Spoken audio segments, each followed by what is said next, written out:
Hey, what's going on, all my otakus out there? It's Venomousfatman. What's happening, people? It's time for Only the Epic Truth. And as you guys can see, even though I'm wearing a Bad Company 2 shirt, we're talking about Battlefield today. Battlefield 3. It's already hit store shelves. People have bought it. People are going nuts over it. All the different kinds of comparisons between Xbox, PlayStation 3, and PC version are all over the place. People are playing this game. So, got a chance to play it. Got a chance to mess around with this game. Time for my review. So, Battlefield 3. Overall, if you guys have kind of been living underneath a rock for the longest time, Battlefield 3 is EA's kind of answer to the Call of Duty franchise as far as first-person shooters are concerned. It's a military shooter. If you played any sort of Battlefield game in the past, you'll be pretty much right at home with this game, with some little minor differences here and there, especially in the visuals, which are pretty cool. So, I got to play it on the Xbox 360, and I got to fiddle a little bit around with the PC version. Now, I gotta say, the single player, a lot of people all over the place in reviews and such, they've been harping down on the single player experience. They're saying that, it's not obviously up to par with the multiplayer experience, and I agree with them on that note. However, I don't think that the single player of Battlefield 3 is by far at all terrible whatsoever. It does, it does a lot of stuff that's very similar to any of the past Call of Duty games, as far as setting up, the storytelling and things like that. If anything, the visuals of this game are phenomenal. Some of the coolest sections of this game as far as the single player section is when you're driving the vehicles. Those are pretty cool. When you're in the F-14 or whatever, F-16 fighter jet pilot, when you do that takeoff sequence, I thought that was amazing. When you're doing the whole dogfight sequence like that, when you're driving around in tanks, that's pretty cool. The sections when you're roaming around, as a soldier, and you're going through different areas, doing different things with your squad or solo like that, they're pretty cool. If anything, I feel like they have a little bit much more suspense than what's going on in let's say Call of Duty Black Ops and that single player experience. You got to see different ways of looking at certain situations than what Call of Duty did. That's pretty cool. But again, here's one major point that people need to understand. The single player for Battlefield 3, since normally the guys at DICE and the guys at EA don't normally do single player games as well, it's more priming you and getting you ready to jump into the multiplayer experience. That's at least what I felt when I was actually messing around with it, because forgetting about all the vehicle sequences, forgetting about all the quick time events and things like that, more of it, what you do is exactly how you're going to be running around, or at least very similar to how you're going to be interacting in multiplayer. Not say you're obviously going to go to point A to point B to defuse a bomb or something like that, with the whole little sequence where you got to choose the wires and stuff. No. However, as far as moving around, being mobile, checking your corners, being a lookout, for your squad mates and stuff like that, that's exactly what you're going to end up being to do when you actually jump into the multiplayer. Now, speaking of multiplayer, I have to say, I was really impressed with what DICE did with their multiplayer. A lot of people a couple times have been complaining about glitches here and there. I didn't experience anything like that when I was playing. I got to play, I want to say, about 5 to 6 different games of multiplayer. There was Conquest and there was Rush Mode. I didn't play too much Rush Mode at all. I didn't really kind of delve into it, but I played a lot of the Conquest. That was pretty cool.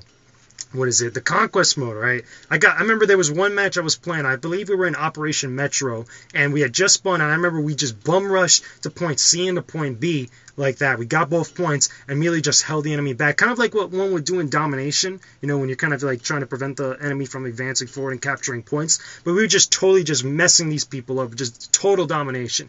So much fun. Then when I played another game of Conquest, I, kind of flipped things around. I forgot exactly what map we were on, but it was a really big map, a lot of open fields and buildings all over the place.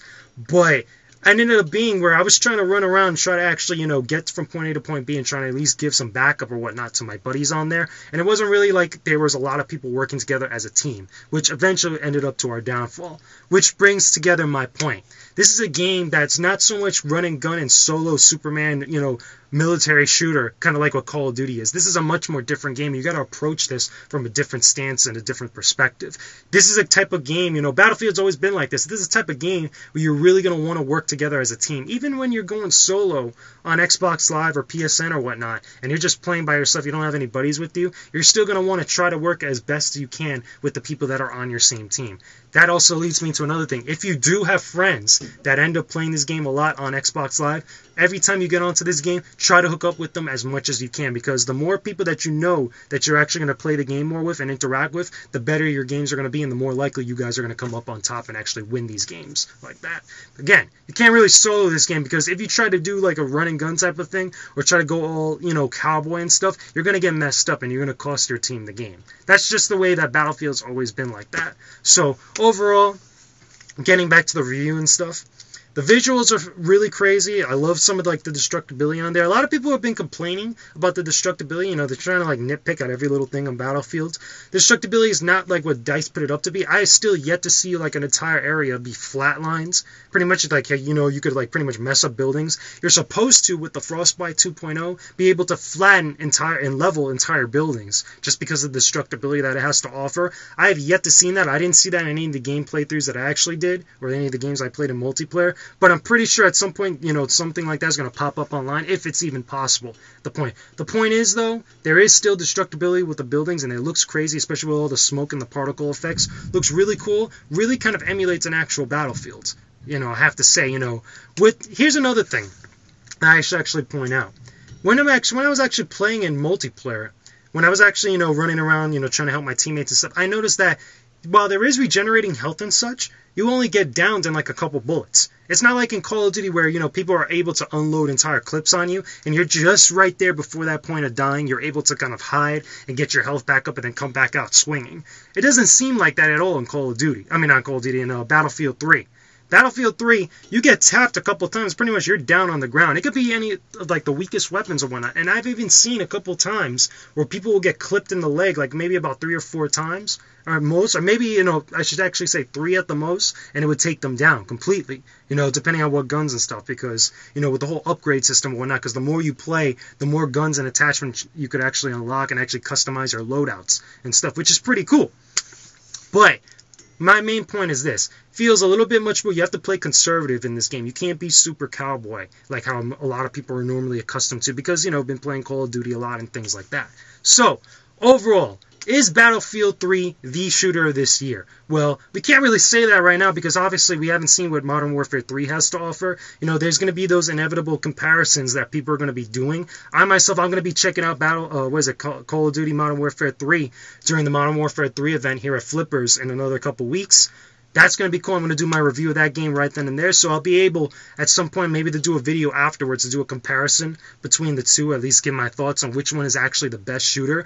But we won't know officially, or at least, the bulk of the internet and the people won't know until November 8th when the game drops. So I hope you guys are excited. Battlefield 3 for now is really awesome. If you have not gotten a chance to play, you should definitely check it out.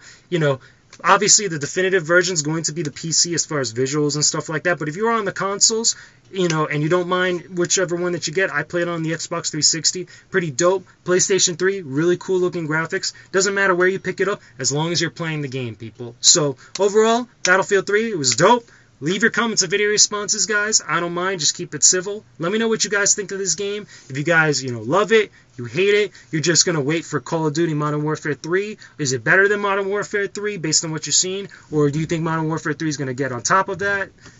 Put it in the comment section below and let me know what you guys think. And I'll talk to you guys again soon. So, I'm Venomousfatman. Battlefield 3 is awesome. And I'll talk to you guys again soon. This has been Only the Epic Truth. Peace out, everybody.